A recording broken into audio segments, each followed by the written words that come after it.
giving you the CNBC Edge. Couple of mavens today. Drew Kanaly is chairman of Kanaly Trust Company, and Robert Pavlik is Oak Tree Asset Management's CIO. I got Dennis Neal riding shotgun with me as well. And I know, Drew, that you've been inclined to want to sell on rallies recently. Were you among those selling this morning? Well, maybe not selling this morning, but it is our inclination to sell when the market rallies at this point. We still believe we're still in sort of a little bear cycle here. What's the mindset among money managers now, Robert? I mean, are you guys waiting for a retest of the lows in January, or what's keeping people from using all the cash that's on the sidelines right now and putting that money to work? Well, that's exactly it. I think what you're seeing is a lot of professional portfolio managers that are very worried that this is just going to lead to another bear market bounce like you saw in January, with just another sort of a move lower. I think if we don't get a retest of those January lows, what you're going to want to see is volume picking up on these up days, just like Pisani keeps talking about.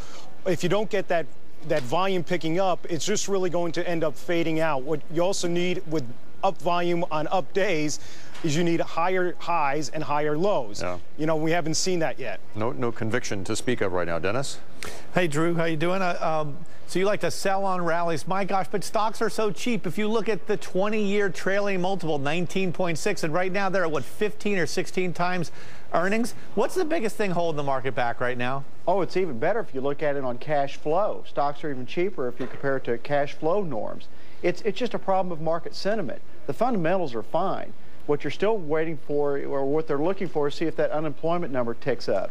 And you know, anecdotally today, if you look at the price of oil, it certainly isn't forecasting a slowdown. But isn't this the perfect time to invest, Drew, when sentiment's not great? I mean, if you're a long-term investor, shouldn't you want to be getting into this market here? Well, you want to respect it. You want to get out of its way. It wants to try to discount to a recession, which we're going to get very close to, but probably not touch. You just have to respect a market like this. Dennis?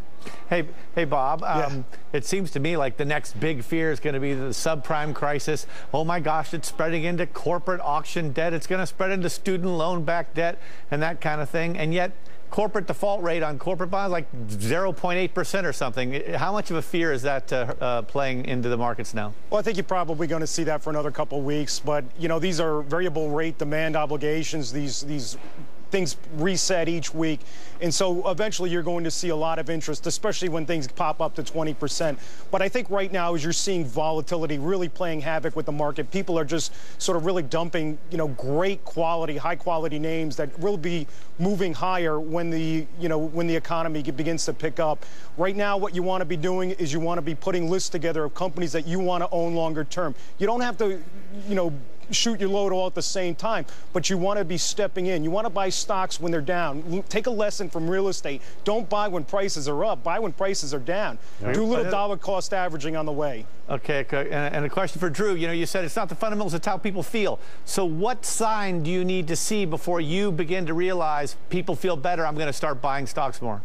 You want to see pessimism hit 100%. So you want to see us retest the lows. You want to see some more selling that just doesn't make any sense, just a really nice capitulation. And then you want to move into the industrials, materials, energy, everything that's going to fuel us going up. Which are sectors that you like too, Bob. Yeah, exactly. I like technology. I think it's going to be turning into the leader because it's been the lagger. And I think as the economy turns around and picks up momentum, people are going to be looking for the biggest bang for their buck. And I think technology is going to be that area.